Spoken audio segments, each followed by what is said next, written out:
하나이다. 가라사대 내가 가서 고쳐주리라. 백부장이 대답하여 가로되 주여 내 집에 들어오심을 나는 감당치 못하겠사오니 다만 말씀으로만 하옵소서. 그러면 내 하인이 낫겠삼나이다.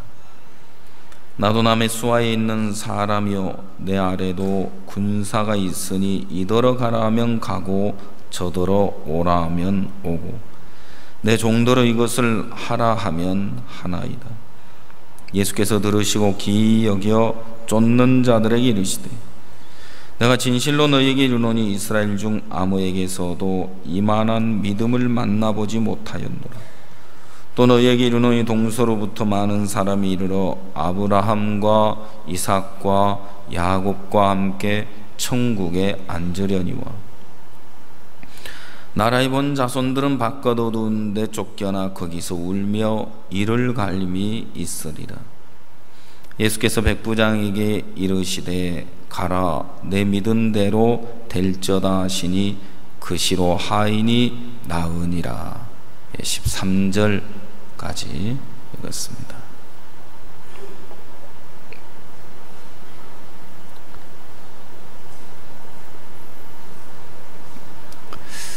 어제 오후에는 광화문 교보문고에서 목사님 신간 사인회 그리고 강연회가 있었습니다.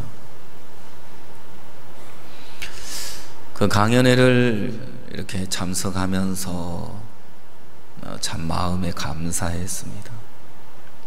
많은 사람들이 나를 끌고 가는 너는 누구냐 그 책을 대하면서 그 너가 이 책에 나와 있지 않다. 나를 끌고 가는 너는 누구냐? 그 너가 누굴까? 마음을 파는 백화점 책을 읽으면서 야, 어디서든 내가 원하는 마음을 살 수 있는 백화점이 있다면 얼마나 좋을까? 그 책도 너무너무 좋은데 도대체 나를 끌고 가는 그 대상이 누구냐 표현이 안 돼 있는데 내 속에 있는 나 아닌 나 그 정체를 정확하게 이 세 번째 책에는 펼쳐 놓으셨는데 어제 사인회를 2시 반에 강연회를 이제 시작을 해서 행사를 마치고 4시에 다시 지하 1층에 교보문고가 있는데 그 교보문고에서 또 사인회를 하는 거예요. 23층에 있는 340석 되는 강당에서 강연회를 하고요. 이제 다 마치고 이제 귀민실에서 우리 사역자님들 모여서 이런저런 담소를 나누는 동안 목사님이 너무너무 감격해 하시면서 야, 내 생에 내 책을 쓰고 이런 사인회를 할 줄이야 생각도 못했다 그러시면서 마음의 표현을 하시는데 저들도 참 기뻤어요. 그리고 이제는 이런 행사 얼마든지 치러낼 수 있는 게 우리 동역자들이 있어서 사역자들이 있어서 내 혼자는 도저히 할 수 없는 일인데 하나님이 많은 종들을 주셔서 이렇게 큰 행사도 거뜬히 치러낼 수 있게 됐고 국제적인 행사를 늘 치르다 보니까 이제 이런 행사는 작은 행사가 될 정도로 그렇게 교회가 자랐고 또 그 종들이 있어서 이런 일들을 얼마든지 할 수 있더라는 거죠. 신간 그 축사를 하시는 분이 누구였느냐면 이수성 전 국무총리시였는데 다른 일정이 있었는데 목사님이 신간 사인회 강연회를 하시니까 내가 거기 꼭 가야 되겠다고. 그런 영광스러운 자리에 내가 가야지 어디 가겠느냐고. 그래 와서 인사말을 하시면서 몇 년 전에, 수년 전에 프레스센터를 지나가고 있는데 사진전을 하고 있더라. 무슨 사진인가 하고 들여다보니까 아프리카에서 전 세계에서 봉사활동을 펼쳤던 학생들의 사진이 쭉 걸려 있는데 그 사진 속의 학생들, 그 사진전을 하고 있는 학생들을 만났을 때 너무 맑고 깨끗하더라. 도대체 누가 이렇게 맑고 깨끗한 마음을 가진 학생들을 만들었을까? 누가 이런 학생들을 교육했을까? 이런 학생들을 교육한 분은 도대체 누굴까? 이런 학생들을 세상에서 만나보기 어려운데 서울대 총장까지 하셨던 분이니까 교육자로서 이런 학생들 길러내기가 쉽지 않더라는 거죠. 나중에 들으니까 박옥수 목사님인데 처음 들어본 이름이더라는 거. 그래서 관심을 가지고 그분의 삶을 봤는데 정말 훌륭한 분이시더라. 어제 마지막 이야기 하시면서 목사님 일생을 들여다보면 두 가지가 있는데 박 목사님 이렇게 잘된 이유는 그 중에 하나는 사모님을 잘 만난 거라 하더라고요. 사모님 덕이 크다. 두 번째는 이 세상에서 하나님의 마음을 가장 잘 아는 분이라고. 그래서 박옥수 목사님 같은 분 서너 분만 이 나라에 있었으면 좋겠다. 더 있었으면 좋겠다. 그러면 이 나라가 다 바뀔 것 같다고. 저들은 목사님 가까이 살면서도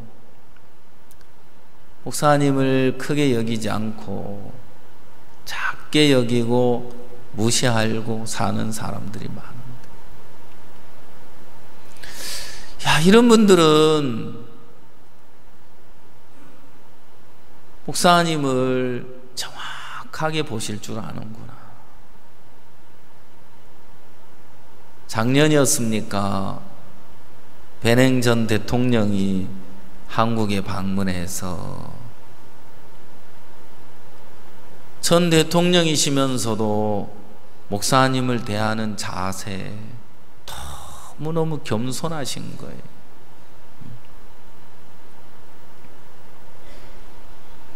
그리고 이분이 강연을 하면서 마지막 무슨 얘기를 하셨느냐면, 박옥수 목사님은 내 영혼의 의사입니다. 우리 베냉의 영적인 의사입니다. 그러면서 목사님을 마음으로 믿고 신뢰하고 존경하는 모습을 서울, 경기 주변에 일대 있는 형제 자매들이 다 그 모습을 봤어요. 많은 형제 자매들이 그분을 대하면서 그동안 우리가 목사님을 너무 가볍게 여겼구나, 시들하게 여겼구나, 무시하고 살았구나. 저분을 통해서 우리가 내 영혼의 말씀을 공급받고, 저분을 통해서 구원을 받고, 저분을 통해서 우리가 하나님을 알게 되고 믿음의 길을 걷게 되었는데, 참 많은 형제자매들이 마음을 돌이키고 목사님 소중함을 알게 되고, 그분을 통해서 들려지는 그 말씀은 살았고 하나님의 말씀이더라는 거죠. 사람의 말이 아니더라. 그래서 우리에게 하나님의 말씀을 들려주시고, 하나님 말씀이 한마디 한마디 임할 때마다 땅이 변하듯이 우리 마음에 하나님 말씀이 들려지면서 우리의 심령도 변하고, 우리 안에 전에 품을 수 없었고 전에 가질 수 없었던 마음들이 우리 안에 싹트게 되면서 하나님 말씀을 듣는 동안 우리도 모르는 사이에 우리의 마음이 변하고 달라지고 새로워지는 것을 경험할 수 있었다는 거죠.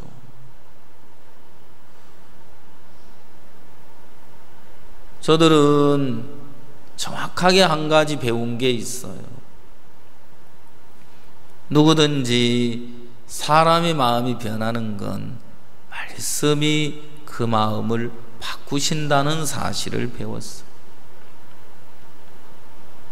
내가 애쓰고 노력하고 과거에서 벗어나는 게 아니고요, 하나님의 말씀이 임하면 누구든지 변한다는 거죠.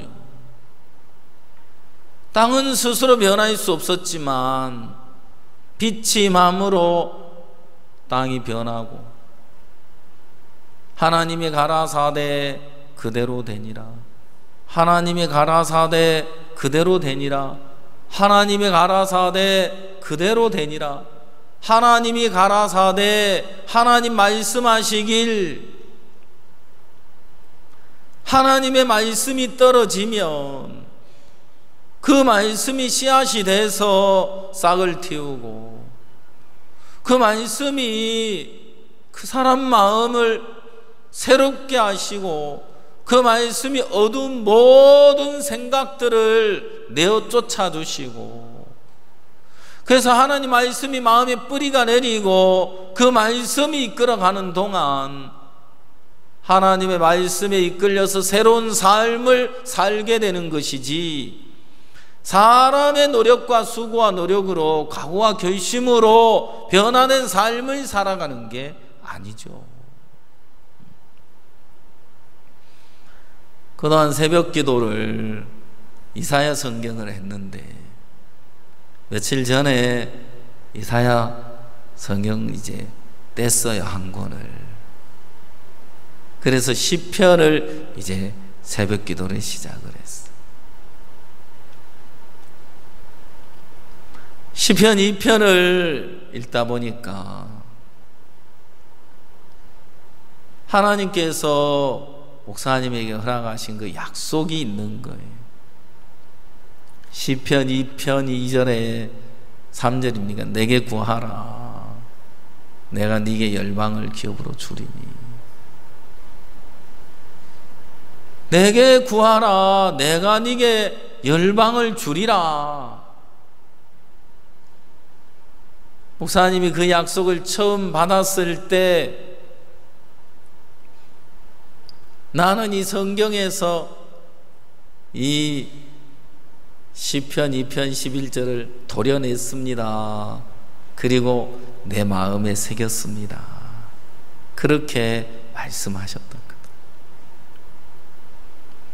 성경에는 도려내서 없어도 목사님 마음 안에 새겨졌으니까 지울 수가 없는 거잖아요. 지워지지 않잖아요. 내게 구하라, 내가 네게 열방을 기업으로 주리니, 그 약속이 마음에 새겨져서 그 약속대로 종을 막 이끌어 가시는 걸 보는 거죠. 그래서 하나님이 54년 평생 구원을 받고 복음만을 위해서 달려오는 동안 숱한 복음의 역사를 이루시고 행하셨다는 것입니다. 이 한규 목사님 교회사를 담당하고 있어요. 그래서 마하나임 사이버 이제 말씀을 교회사를 전하시고, 우리 선교에서 교회사를 아주 전문적으로 연구해서 이야기하는 분인데,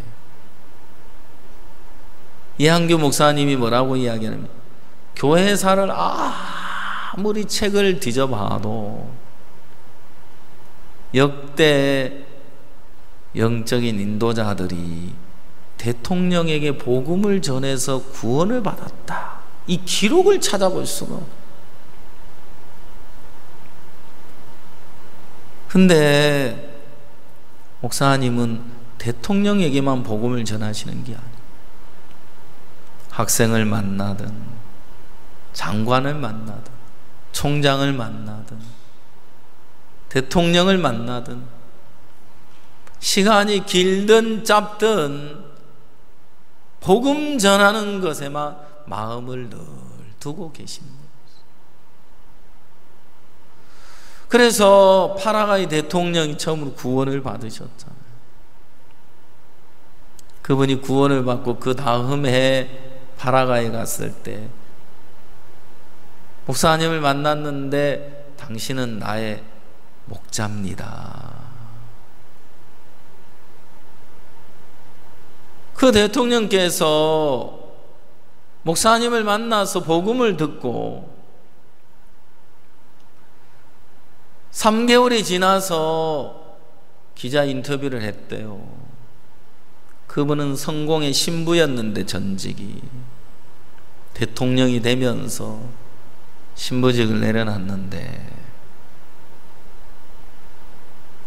구원을 받고 3개월이 지나서 기자회견을 통해서 나는 숨겨놓은 아이가 있다, 내가 이 죄책감이 시달리며 고통하고 살았는데 한국에서 온 목사님을 만나 예수님에 대한 이야기를 들었다. 나는 그때 예수님을 만나 마음에 참된 자유를 얻게 됐다. 내가 대통령으로서 이런 가오를 저지른 것에 대해서 모든 책임을 지겠다, 그러면서 기자회견을 했는데 3일 뒤에 저 시골 마을에서 한 젊은 여성이 아이를 안고 사진을 찍혔는데, 그 아이가 그 대통령의 아이라 하더라. 구원을 받으니까 마음에서 자유를 얻게 됩니다.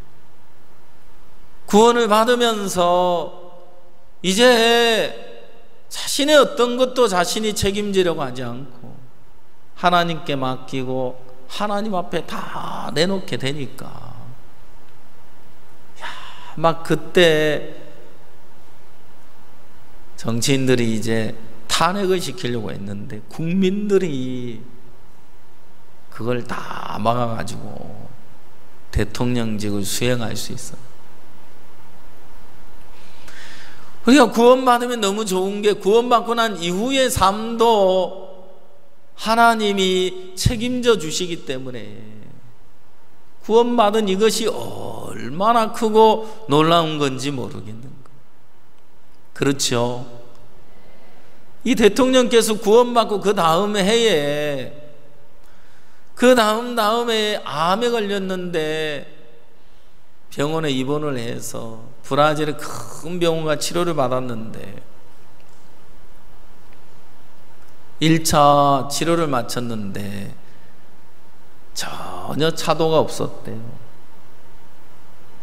대통령 궁에서는 이제 차기 대권을 누가 이어갈 거냐 싸움이 벌어져 있고, 두 번째 치료를 받으러 갔는데 한 여자 의사가 1차 치료를 했을 때 전혀 변화가 없고 차도가 없었는데 이번에는 우리 병원에 처음 온 환자라고 생각하고 처음부터 다시 검사를 하자. 모든 의사들이 동의를 해서 처음부터 다시 하나하나 검사를 해가는데 그 병의 원인이 전혀 다른 곳에 있었던 것. 정확한 원인을 찾아서 치료를 받게 되고 수술을 하게 되고 그러면서 이 대통령이 살았어. 이 대통령이 목사님 만나서 가슴에 난 수술 자국을 보여주면서 하나님이 똑같은 병으로 상원 의원도 그 병원에 입원했고 자신도 입원을 했는데 그 상원 의원은 세상을 떠났고 저는 이렇게 살아 있습니다. 하나님이 나를 통해서 하실 일이 더 있어서 나를 이렇게 살려주셨습니다. 그러면서 이 파라과이 대통령 페르난도 누고 대통령이죠. 이번에 이제 상원 국회의장이 됐다 하더라고요. IMF를 전적으로 돕고 있어요. 케냐 대통령을 만나서 복음을 전하시고 우간다 대통령을 만나고 또 잠비아 대통령을 만나고 스와질란드 국왕을 만나서 복음을 전하시는 이야기. 그 스와질란드 대통령 국왕을 만나려고 그 나라에 국민이 들어가려면 입구에서부터 문 딱 여는 순간부터 기어서 국왕 앞에까지 가야 된대요. 그리고 바로 앞에까지 가지도 못한대요. 일정한 거리를 딱 둬야 된대요. 외국인만 걸어서 들어갈 수 있대요. 그 나라의 장관이든 총리든 할 것 없이 그 나라 국민이라면 직책과 상관없이 그 입구에 딱 도착을 해서 문 열면 바로 기어서 들어갑니다. 박 목사님도 국왕 옆에 앉아서 대화를 나누고 복음을 전하시는데 절대로 이상한 행동을 하면 안 된대요. 엄격히 그 자세에 앉아서 어떤 특별한 행동을 취하면 안 된대요. 근데 국왕에 복음을 전하려고 하다 보니까 이야기를 하다가 이제 복음 전하시려고 내 아이패드 이제 이거 달라 하면서 목사님 벌떡 일어나가지고 가방에서 꺼내서 아이패드를 펴서 이제 쭉 복음을 전하는데 목사님 말씀을 전하는데 얼마나 그 큰 눈으로 팍 뚫어져 쳐다보면서 말씀을 듣는지.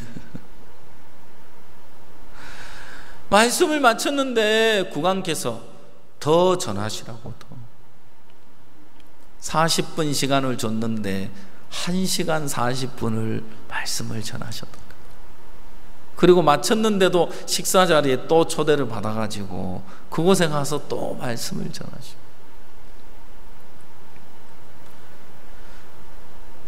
하나님께서 일하시는 게 목사님의 성실함이나 의로움을 인한 것이 아니에요. 하나님이 종에게 허락하신 약속을 따라 일을 하고 계시는 거다. 아멘. 우리 시편 2편을 한번 찾아보겠습니다.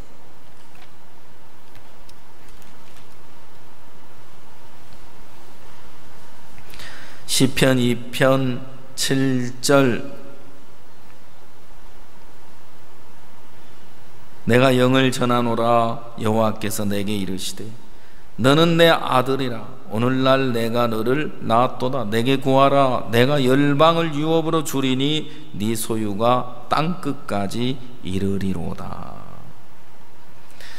내게 구하라. 내가 열방을 유업으로 주리니 네 소유가 땅끝까지 이르리로다. 이제 대통령들 만나면은요, 땅도 주시고 센터도 짓게 하고, 그러나 청소년 문제를 다 맡기는 거예요. 어제도 캄보디아 대사님이 참석을 했는데, 강연 다 마치고 나가는 길에 목사님께 인사하면서 오늘 목사님이 강연 중에 어릴 때는 고생을 해야 된다. 그래서 나는 직장을 들어가면 일은 많이 안 하고 수입을 많이 받는 것 말고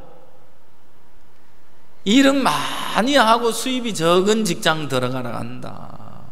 그래야 정신이 맑아지기 때문에. 젊어서는 고생을 하는 거다. 고생을 하면서 마음이 자라는 거다. 나이 들어서 편하게 살고 젊어서는 어릴 때는 고생을 하고 살아야 된다. 그 대사님이 와서 맞습니다. 젊어서 어릴 때는 고생을 하고 커야 합니다. 그렇지 않으면 현대 사회는 아주 IT로 인해 가지고 이제 최첨단의 시대를 걷고 있기 때문에 이런 발전된 풍요로운 속에서 마음 관리를 하지 못하면 사람이 불행해지니까요.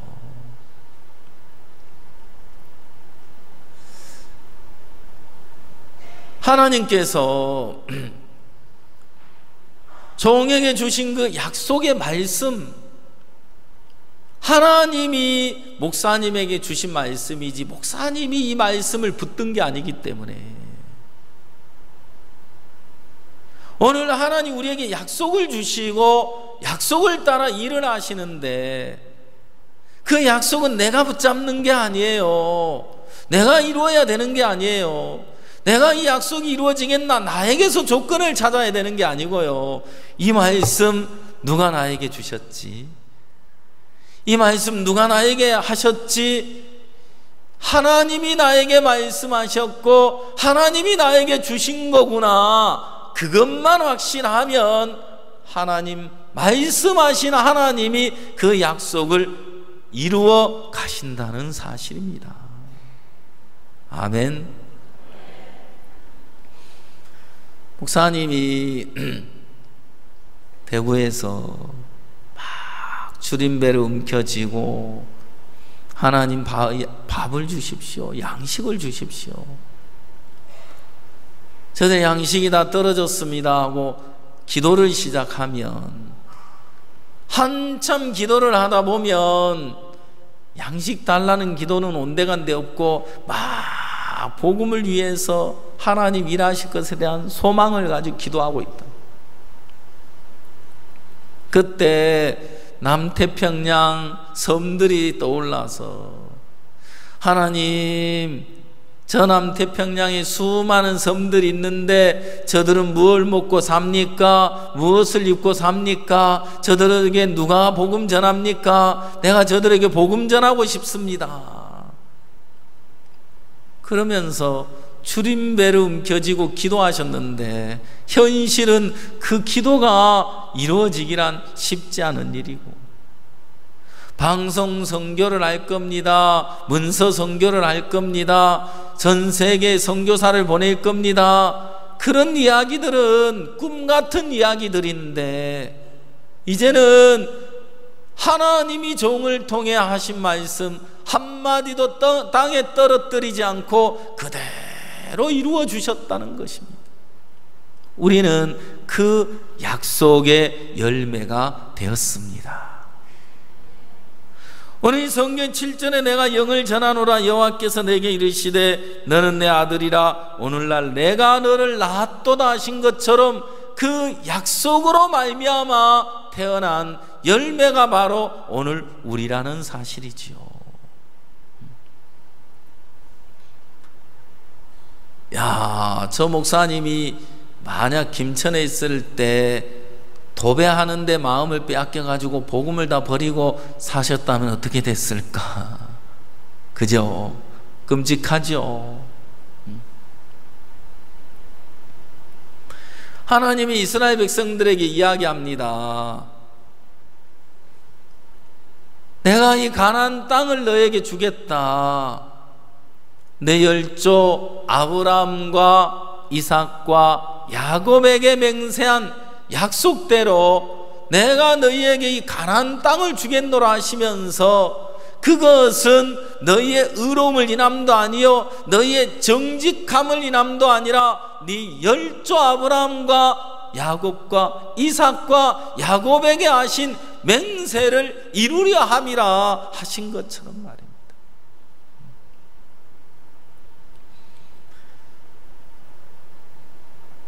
제가 군에 제대를 하고 12월 말에 군에서 제대를 했는데 동대구 교회에 머물러 있었어요. 1월 달에 수양회를 갔는데 수양회 봉사를 갔어요. 무슨 봉사요? 식당 봉사요.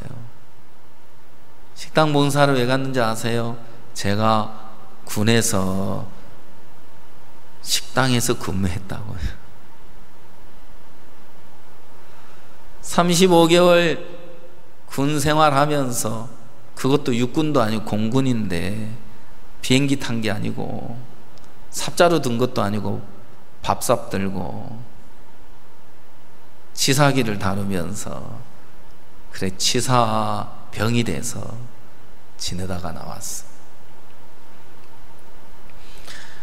정용만 목사님이 제대도 안 했는데 저를 보더니 제대휴가 나왔는데 저를 보더니 그 정용만 목사님 우리 선교의 만년 치사반장이거든요. 사역자 중에 오랫동안 했어요. 후임자가 안 나타나가지고 제가 제대 휴가를 나왔는데 야 조영재 언제 제대하냐 그럼 저한테 그러더라고요. 네가 빨리 나와야 네가 내 후임자다 하면서 그러시네. 아직 선교학교도 안 갔는데 제가 이제 식당에 수양회 기간에 봉사를 하는데 쉬는 시간이 오전에 한 타임, 오후에 한 타임 쉬는 시간이 좀 있어요. 한 2시간 정도. 그 시간에 방에 봉사하는 형제들 쉬는 방에 누워서 배를 깔고 누워가 성경을 이렇게 읽고 있었어요. 성경을 읽고 있는데 사도행전 13장 37절이 내 눈에 들어왔어요. 여러분 신년사 약속 다 기억하시죠? 그죠? 예. 주께서 이같이 우리를 명하시되 내가 너를 이방의 빛을 삼아 너로 땅끝까지 구원하게 하리라. 원래 하나님이 우리에게 주신 그 신년사 약속이 내 마음에 하나님이 주신 약속이거든요. 내가 너를 이방의 빛을 삼아 그랬는데 성경을 보면 누가 누구에게 하시는 말씀이죠? 예? 성경을 보면 지금 하나님이 누가 누구에게 하시네요. 하나님이 누구에게 하신 말씀이에요. 이게 바울에게요. 하나님이 바울에게 내가 너로 땅끝까지 이방의 빛을 삼아 땅끝까지 구원하게 하리라 약속을 주셨는데 내가 너를 하느님 말씀이 자꾸만 너라는 말씀이 나에게도 해당되는구나. 누구에게도 해당이 돼요? 나에게도 해당이 된다는 거죠. 이건 바울에게만 하신 말씀이 아니네. 나에게도 하신 말씀이네. 교회 안에서 배우기를 하나님은 일하실 때 약속을 따라 일을 하시고, 하나님은 일을 하실 때 우리 마음에 먼저 일하시고, 하나님은 일을 하실 때 먼저 내게 약속을 주셔서 약속을 따라 일하시는 하나님이시라는 거죠.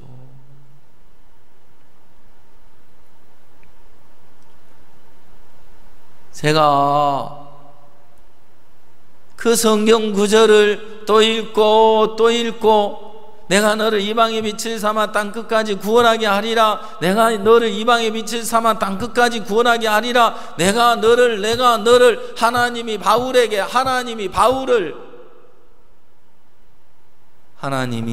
나를 내 이름을 넣고 읽어보니까 이건 하나님이 바울에게만 주신 말씀이 아니고 나에게도 주셨구나. 나를 이방의 빛을 삼아서 땅끝까지 구원하리라고 약속하셨구나. 누가? 하나님이 나에게. 바울이 이방의 빛이 되려고 노력하고, 바울이 이방의 빛이 돼서 땅끝까지 구원하려고 노력하는 것이 아니라 하나님이 바울에게 약속하시고 약속대로 일하시는 분이 하나님이십니다. 아멘. 그렇습니다. 하나님은 이 원리를 따라 일을 하시는 겁니다.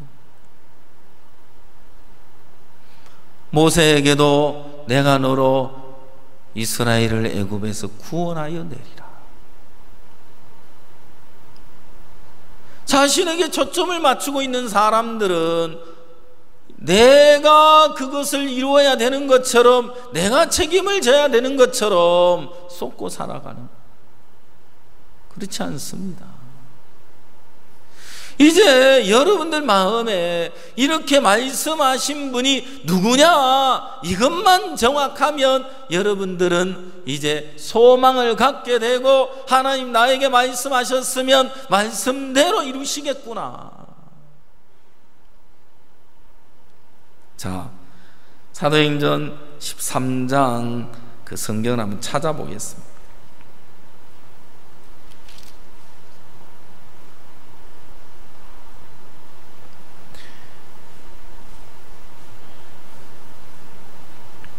(46절) 바울과 바나바가 담대히 말하여 가로되 하나님의 말씀을 마땅히 먼저 너희에게 전할 것이로되 너희가 버리고 영생 얻음에 합당치 않은 자로 자처하기로 우리가 이방인에게로 향하노라. 주께서 이같이 우리를 명하시되 내가 너를 이방의 빛을 삼아 너로 땅끝까지 구원하게 하리라 하셨느니라 하니, 이방인들이 듣고 기뻐하여 하나님의 말씀을 찬송하며 영생을 주시기로 작정된 자는 다 믿더라. 내가 너를 이방의 빛을 삼아 너로 땅끝까지 구원하게 하리라 하신 그 말씀, 바울에게만 아닙니다. 그렇죠? 바로 여러분에게 하신 말씀입니다. 예. 제가 사역에 실패를 하고 형제로 지내면서 하나님이 그 귀한 목사라는 직분을, 복음의 직분을 주셨는데 그 직분을 빼앗겨버리고 잃어버리고 하나님 앞에 설 걸 생각하니까 한없이 부끄럽고 죄송스러운 거예요. 근데 어느 날 하나님 앞에 나를 돌아보는데 하나님이 내게 뭐라고 말씀하시냐면, 야, 내가 너를 처음부터 목사로 불렀어, 그러시더라. 하나님이 나를 처음부터 전도자로 부르셨구나. 그럼 지금 형편이 어떠하든 이건 전혀 상관이 없구나. 하나님이 나를 목사로 부르셨으면 목사로 쓰시겠구나, 나를 세우시겠구나, 하나님이 그 은사를 주시겠구나, 이미 주셨구나. 하나님이 나를 전도자로 부르셨는데 누가 알아주든 알아주지 않든 복음만 전하면, 하나님만 바라고 살면 하나님이 내 인생 책임져 주시는 거구나.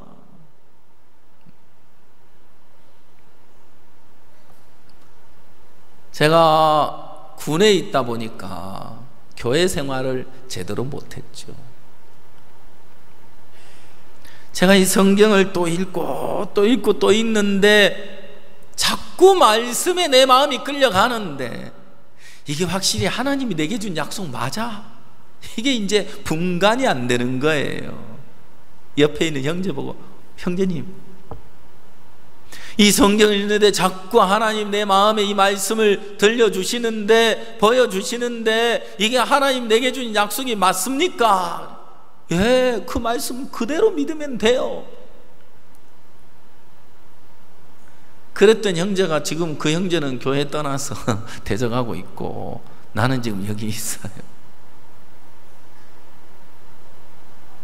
중요한 건 지금 저는 목사가 됐고요, 목사님이 내가 살면서 내가 쓴 책을 사인회를 할 거라고 생각도 못한 일인데, 이렇게 우리가 사인회를 하고 있구나, 그러시는 것처럼 제가 처음 전도자가 돼가지고 사는 동안 목사가 돼서도 내가 수양회 저녁 강사가 된다, 상상도 할 수 없는 일인데 지금은 수양회 저녁 강사가 돼 있더라고요.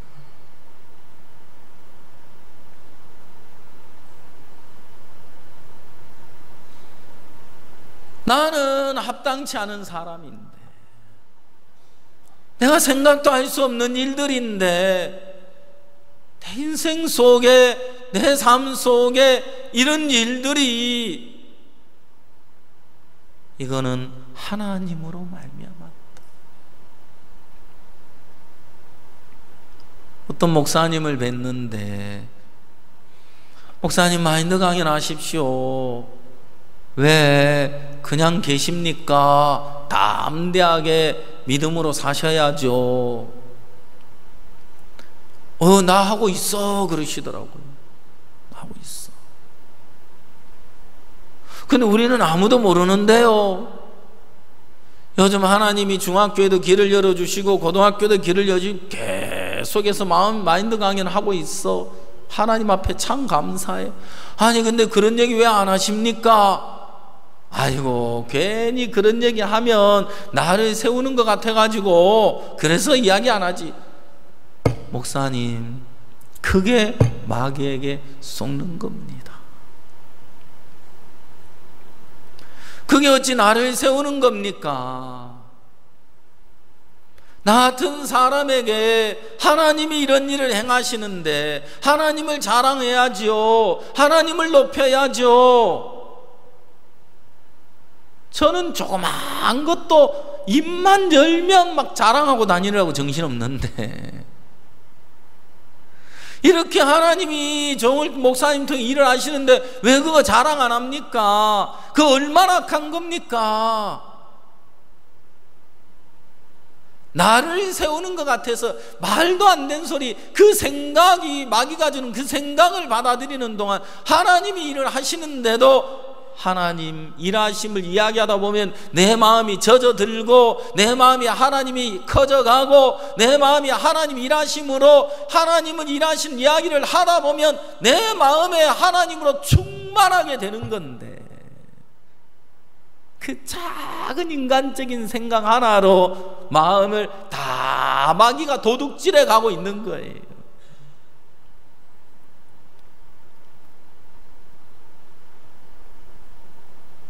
간증을 안 하고 살다 보면요, 하나님이 내게 일하신 게 자꾸 기억에서 멀어져 가고 그냥 형편 따라 살게 되는데, 어느 날 하나님이 내 안에 어떻게 일하셨나, 나를 어떻게 지금까지 인도하셨나, 구원하실 때 나를 어떻게 구원하셨고, 구원받고 난 이후에 여기까지 어떻게 하나님이 나를 인도해 오셨는지를 여러분 되씹어 보면서 그 하나님을 이야기하다 보면은요, 세상 온데간데 없고요, 내 마음이 하나님으로 충만해지는 걸 경험할 수 있어요. 그렇죠? 힘이 생겨요. 어디서 왔는지 모르게 마음에 새 힘이 돋는 걸 느낄 수 있어요.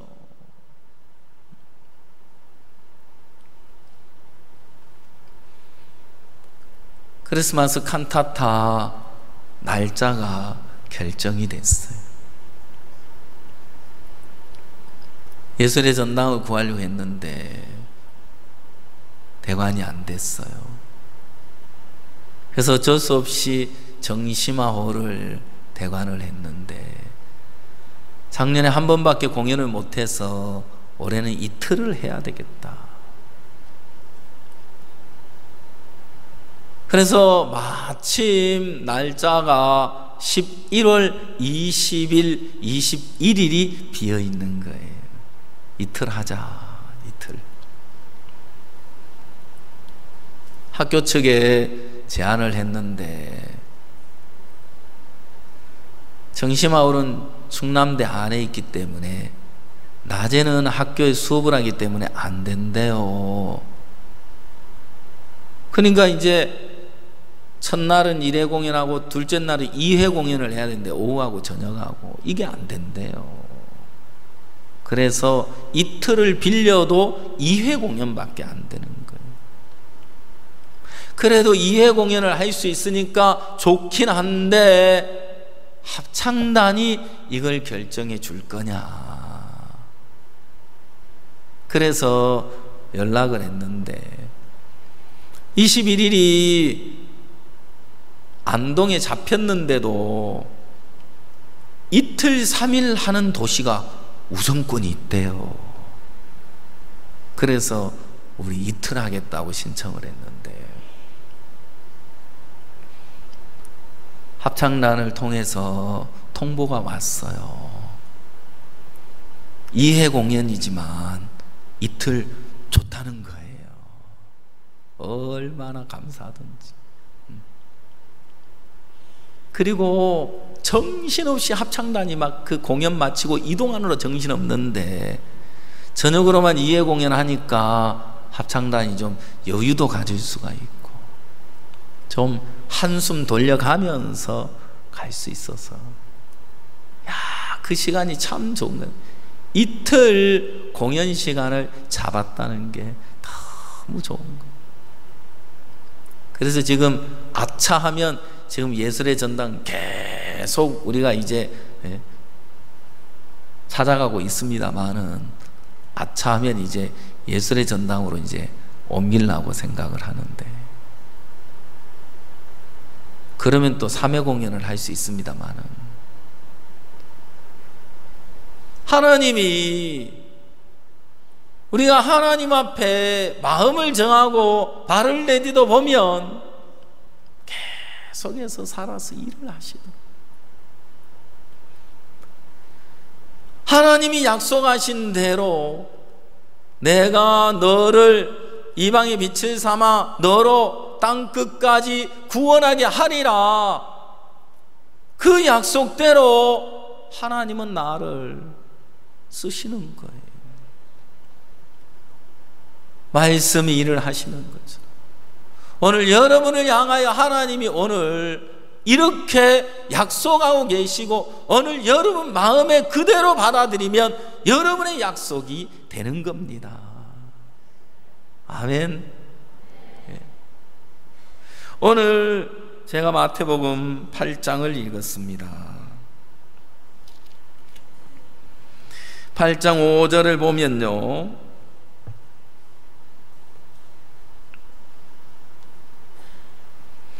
예수께서 가버나움에 들어가시니 한 백부장이 나와 간구하여 가로되 주여 내 하인이 중풍병으로 집에 누워 몹시 괴로워하나이다. 가라사대 내가 가서 고쳐주리라. 백부장이 대답하여 가로되 주여 내 집에 들어오심을 나는 감당치 못하겠사오니 다만 말씀으로만 하옵소서. 그러면 내 하인이 낫겠삼나이다. 자, 9절 여러분 읽으십시오. 시작.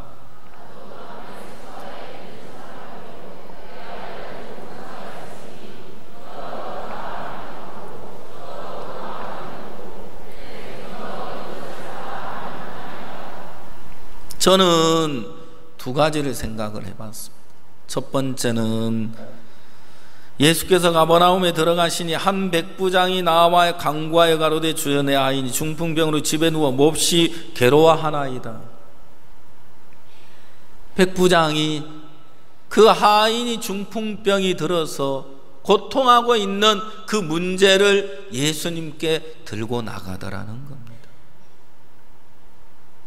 예수님 뭐라고 하셨습니까? 가라사대 내가 가서 고쳐주리라. 이게 주님의 마음이신 거예요.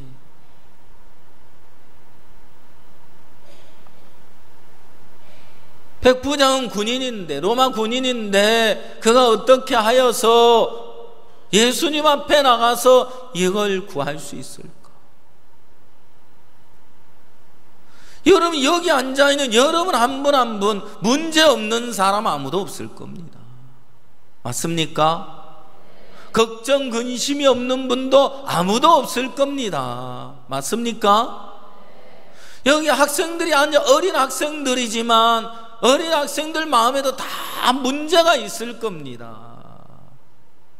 답답한 문제, 힘들고 어려운 고민들 다 있지만 백부장은 그 하인이 중풍병이 들려 고통하는 그 문제를 들고 예수님 앞에 나가건만 병들었다고 다 예수님 앞에 가는 게 아니고요, 문제가 있다고 다 예수님 앞에 가는 게 아니고요, 어렵고 고통스럽다고 다 예수님 앞에 나가는 것만은 아니더라는 사실입니다.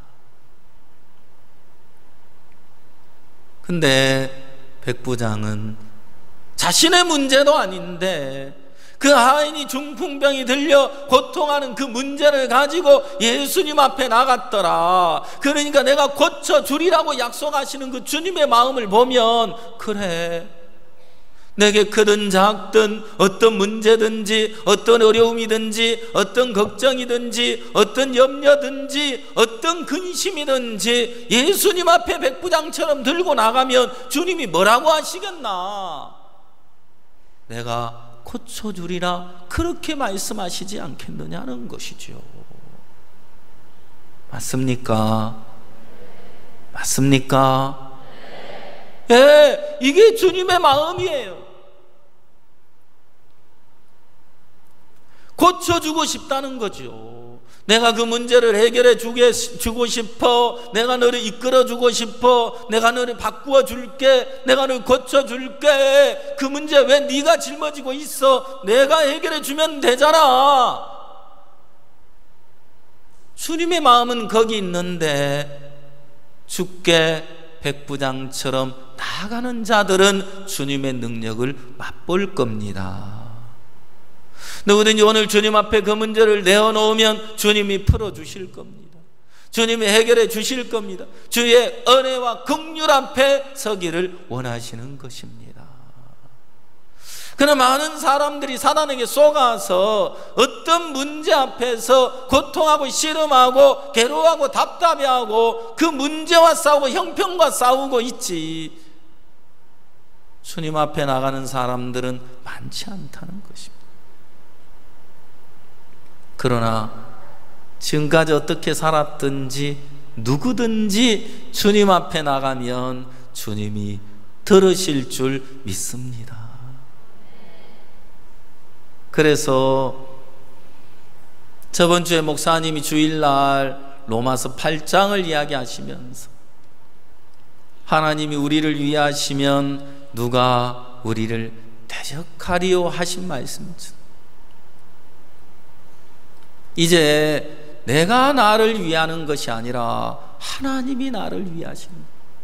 나를 위하시는 분이 하나님이시구나. 하나님이 나를 위하시는 동안 그 누구도 나를 넘어뜨릴 수 없어. 그 누구도 나를 쓰러뜨릴 수 없어. 그 누구도 나를 해할 수 없어. 그 하나님이 나를 위하신다면 말입니다. 자, 두 번째는 뭐냐면 내가 가서 고쳐주리라 말씀하실 때 백부장은 그대로 믿었다는 사실.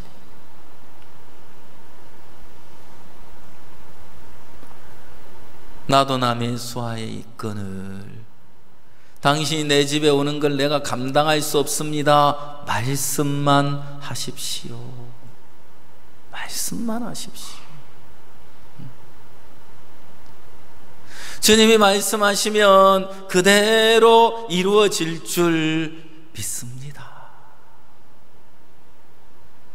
백부장은 예수님이 만왕의 왕이 되셔서 오셨다는 사실을 믿고 있는 거예요.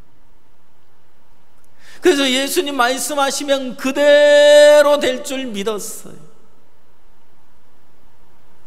이스라엘에 이만한 믿음을 가진 사람을 본 적이 없느니라. 그 시로 가서 보니까 그 하인이 이미 나아 있었어요. 하나님 말씀은 언제 이루어집니까? 하나님은 언제 우리의 삶 속에 역사하실 수 있습니까? 하나님 내게 약속하신 그 약속을 하나님이 오늘 우리의 삶 속에 이루어주길 원하시는데 그 약속을 이루시기까지 어떤 과정이 지나가느냐. 베드로는 배도 버리고 그물도 버리고 물고기도 버리고 예수님을 따랐어. 예수님을 따랐는데 마지막 결정적인 순간에 예수님을 부인하고 마는 걸 볼 수 있는 거예요. 왜요? 예수님을 3년 반 동안 잘 따르다가 왜 결정적인 순간에 자기 생각을 따라가야 하지요? 왜 결정적인 순간에 자기 마음을 따라가야 하지요? 왜 결정적인 순간에 주님을 부인해야만 하는 거죠? 왜 결정적인 순간에 주님을 버려야만 합니까? 이유가 어디 있습니까? 베드로는 배도 버리고 그물도 버리고 물고기도 다 버리고 예수님을 따랐는데 베드로라는 자기 자신의 버려진 적은 없었다는 것입니다. 예수님이 베드로에게 이야기합니다. 다 나를 버리고 떠날 거야. 아닙니다. 다 버리고 떠날지라도 저는 그렇지 않습니다. 아니야. 다 울기 전에 3번 나를 너도 부인하게 될 거야. 예수님, 저를 어떻게 아시고 그렇게 이야기하십니까? 제 성은 베고요, 이름은 드로고요, 베드로 아닙니까? 저 그런 사람 아닙니다. 그러니까 지금 누굴 믿고 있는 거예요? 예수님을 믿는 거예요? 자신을 믿는 거예요? 자신을 믿고.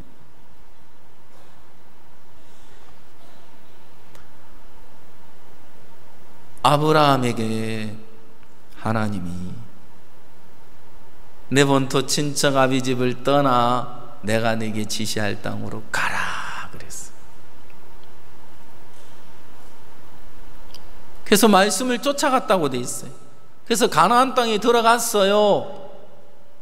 근데 가나안 땅에 들어가서 기근이 오니까 믿음이 없어서 애굽으로 내려갔고, 애굽으로 내려가가지고 또 무슨 일 했어요? 아나요? 아셔요? 무슨 일 했어요? 아내 팔아먹었어요. 야, 이런 절장부가 어디 있어요? 이런 남자한테는 시집 가면 안 되겠죠, 그죠?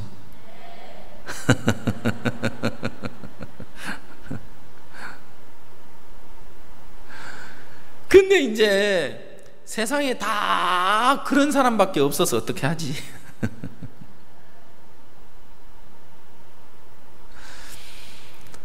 어떤 형제자매들이 목사님께 이야기하는 거예요. 목사님, 이 사람이 이렇고 이 사람이 이렇고 이런데 도대체 누굴 믿어야 돼요? 그러니까 목사님이 말씀 한마디로 모든 걸 딱 잠재웠어요. 사람은 다 악해. 그러니까 세상에 믿을 사람이 있어요, 없어요? 그러면 나도 믿으면 돼야 안 돼요? 근데 왜 나 믿고 살지요? 누구에게 그런 거예요. 너 왜 마음 닫고 그렇게 살아? 그러니까 세상에 믿을 사람이 아무도 없잖아요. 그럼 너도 믿지 말아야지. 세상에 믿을 사람이 없어서 자기만 믿고 산대요. 그것도 틀렸어요. 나란 인간도 믿을 게 못돼요. 자, 이야기해 보겠습니다. 네 번토 친척아비 집을 떠나 내가 네게 지시할 땅으로 가라 그랬습니다. 하루는 집 밖으로 이끌어내더니 밤하늘을 쳐다보라 그랬습니다. 밤하늘의 별들을 봐라. 이 별들을 셀 수 있나 봐라 그랬습니다. 여러분, 밤하늘의 별이 보여요? 한번 쳐다봐요. 전등빛만 보입니까? 밤하늘의 별을 보면 셀 수 없이 많은데, 그렇죠? 셀 수 있어요, 없어요? 없어요. 이 얘기만 하면은, 이 말씀만 생각하면은 막 떠오르는 그 추억이 있어요. 어릴 때 마당에 모닥불 피워놓고 그 있잖아요. 그 젖은 풀을 그냥 이렇게 불 붙여놓고 막 연기가 모락모락 나게 해가지고 모기 쫓게 하고, 평상 펴놓고 그 위에 빨랫줄에다가 모기장 딱 이제 모기장 쳐놓고 그 속에 들어가서 친구들하고 누워가지고 밤에 누워서 하늘의 별이 저절로 보이잖아요. 야, 저 별은 내 별이다. 저 별은 네 별이다. 야, 저 별 이름은 뭐다 하고 이제 또 새알려보다 한참 새알리다 보면은 헷갈리죠, 그죠? 그러면서 또 부르는 노래도 있잖아요. 저 별은 너의 별. 밤하늘의 별들을 셀 수 있나 봐라. 네 자손이 이와 같으리라. 자, 봅시다. 네 자손이 이와 같으리라는 이야기를 했을 때 아브라함이 하나님 믿었어요, 안 믿었어요? 네? 성경에 하나님을 믿음의 의를 의로 여기셨다 그랬어요. 아브라함이 뭘 믿었다고요? 네 자손이 이와 같으리라 하실 때 아브라함은 하나님을 믿었어요. 그리고 이를 의로 여기셨다고 했는데 중요한 건 또 생각을 따라가더라 이 말이에요. 하나님, 내게 나는 무자오니 내 집에 길리우는 다메섹인 엘리에셀이나 내 우사가 되리이다. 16장이 넘어가니까 사라가 하나님 내게 씨를 아니 주셨으니, 그래서 하갈이라는 여종을 취해서 아브라함의 품에 넣어주고 있잖아요. 그리고 이스마엘을 낳았잖아요. 그리고 또 하나님이 또 이야기하는데, 내가 지금 100세가 다 됐는데 무슨 내가 아들을 낳겠습니까? 내 집에 이스마엘이나 내 후사가 되리이다. 자, 아브라함은 하나님 약속하신 약속하고 전혀 상관없이 계속해서 생각이 끌려가고 있는 아브라함의 모습을 보는 거예요. 언제 하나님의 약속이 일을 하느냐? 육신의 생각이 끝났을 때. 하나님은 100세가 돼서야 아브라함에게 자손을 주실 수 있었어. 왜요? 인간의 기대와 인간적인 가능성이 다 끝이 났을 때 하나님 말씀대로 아브라함에게 일을 하셨어요. 자, 그러면 하나님이 나에게 약속하시면 반드시 그 약속을 이루시겠죠? 믿습니까? 그 약속이 이루어진 때는 언제겠습니까? 바로 오늘도 될 수가 있고 10년 뒤도 될 수 있습니다. 하나님은 육신의 생각, 그 생각이 버려지기를 원하시고, 말씀을 믿는 것보다 내 육신에 올라오는 생각을 믿을 때 하나님 말씀대로 일을 하실 수가 없었던 겁니다. 그래서 육신의 끝을 내시고 육신의 생각을 끝내시고 그 생각에서 벗어나서 말씀만 믿을 때, 말씀과 하나가 됐을 때 비로소 말씀 그대로 역사하시고 일을 하시는 걸 보게 되는 겁니다. 그래서 여러분들은 이제 결정을 하셔야 합니다. 이미 십자가로 내 생각이 끝이 났고, 갈라디아 성경에 그리스도의 사람들은 육체와 함께 정과 욕심을 십자가에 못 박았느니라 말씀하셨는데, 그 십자가에서 육체도 정도 욕심도 육신의 생각의 세계도 다 끝이 나 버렸습니다. 이제 말씀만 믿어야 하는 겁니다. 그래서 오늘 하나님이 나에게 약속하신 말씀을 그대로 믿을 때 말씀이 여러분을 통해 일하시고 역사하실 줄 믿습니다. 백부장은 말합니다. 주께서 내 집에 오시는 걸 내가 감당치 못하겠나이다. 나도 남의 수하이건을 가라면 가고 오라면 오나이다. 주께서 말씀만 하옵소서. 뭐만 하면 돼요? 주님 말씀만 하십시오. 그 말씀대로 될 줄 믿습니다. 주님 말씀만 하십시오. 저는 그 말씀을 믿겠습니다. 우리는 이루어진 거 보고 믿으려고 해요. 결과를 보고 믿으려고 해요. 결과를 보고는 누가 못 믿겠어요. 도마가 부엌에만 있는 줄 알았더니 예수님 제자도 있더라고요. 도마가 예수님께 나왔어요. 제자들의 이야기를 듣고 예수님 부활하셨다고. 뭐? 예수님 부활을 해? 말도 안 되는 소리 하지 마.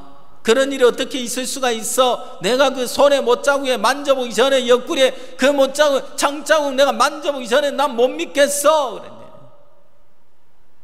도마가 예수님께 왔어요. 자, 내 손 만져봐라. 내 옆구리 손 좀 넣어봐라. 너는 본고로 믿느냐? 보지 않고 믿는 자들이 복되도다. 말씀은 하나님이십니다. 하나님을 믿는다는 것은 하나님의 말씀을 믿는 겁니다. 태초에 말씀이 계시니라. 이 말씀은 하나님과 함께 계셨으니 이 말씀은 곧 하나님이시니라. 여러분 조건을 찾지 마십시오. 그리고 여러분 자신을 보지 마십시오. 다만 하나님은 오늘 나에게 뭐라고 말씀하셨는지만 확인하십시오. 그러면 그 말씀대로 이루어질 줄 믿습니다. 성경에 하나님 나에게 뭐라고 말씀하셨는지 확인하고 그 말씀 그대로 믿으시고 마음을 아파하면 하나님께서 그 말씀대로 일을 하신다는 것입니다. 성경 한 곳을 보고 마무리를 하겠습니다. 히브리서 1장 3절입니다.